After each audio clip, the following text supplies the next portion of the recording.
name is Jacoby Briotes, and this is my assessment practical 41 of undertaking a basic groom.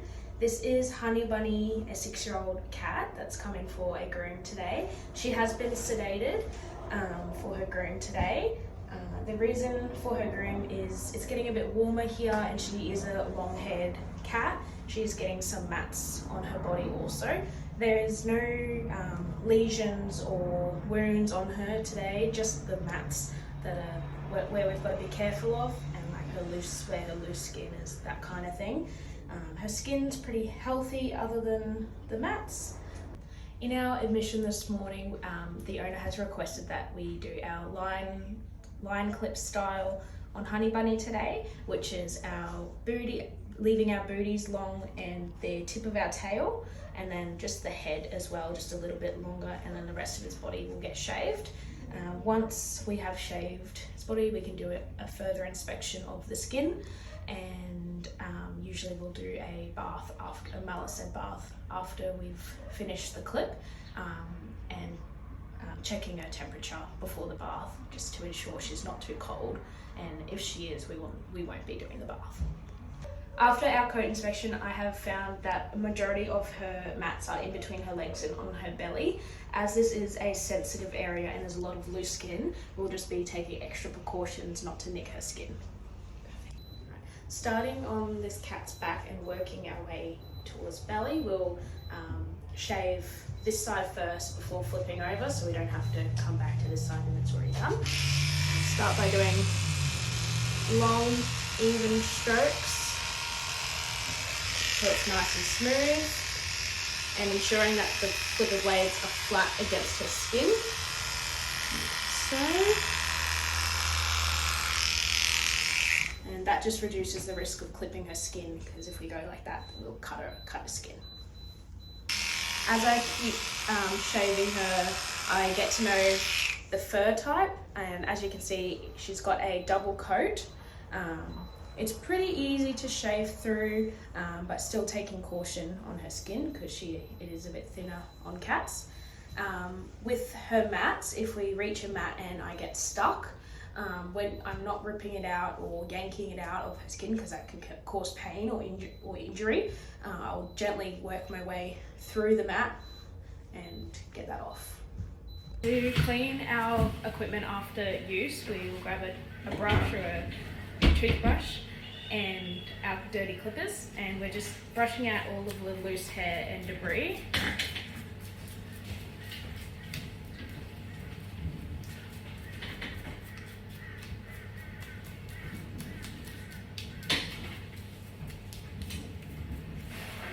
And then once that's all out, we'll take apart our clippers and then brush all the inside and the inside of the handle as well.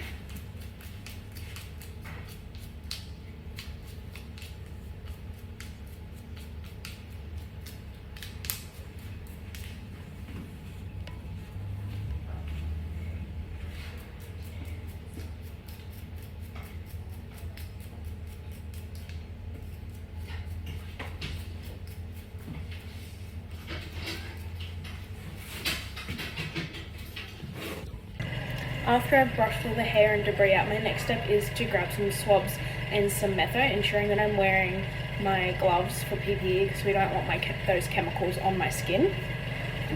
We'll just wipe over the handle of the clipper blades, and then on the inside as well, getting any leftover debris out. And then setting those aside to dry. And then these ones.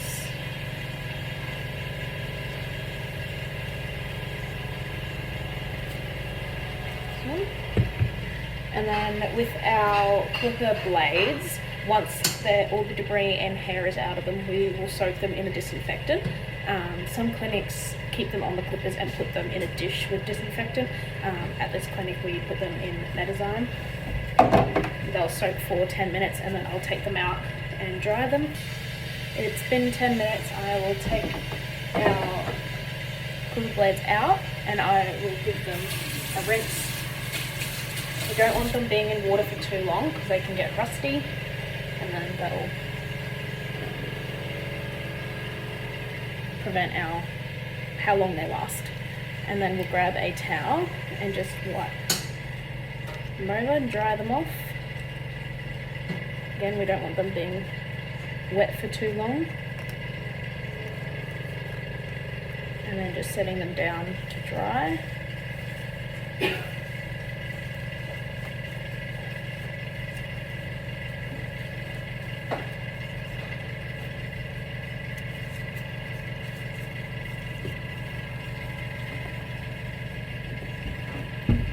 Once they're fully dry, we can, either, depending on how you store them, we can put them back on the clippers, and then we'll give them, this is our 3-in-1 clipper spray. It's a lubricant, a disinfectant, and it cools the clipper blades also. We'll turn them on and give them the spray.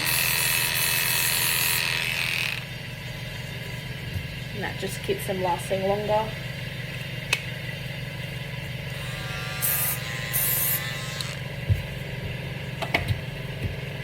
And then we store ours separate to the handles, so we keep these in a box, these clipper blades in a box once those are lubricated ready for next time, and then these just go on our shelf. Once we have cleaned and oiled and ensured that they still function correctly, we put them back in our storage and on charge. These little red clippers we use daily, so they just go up here and they're battery operated. And then our purple clippers, they just go on charge.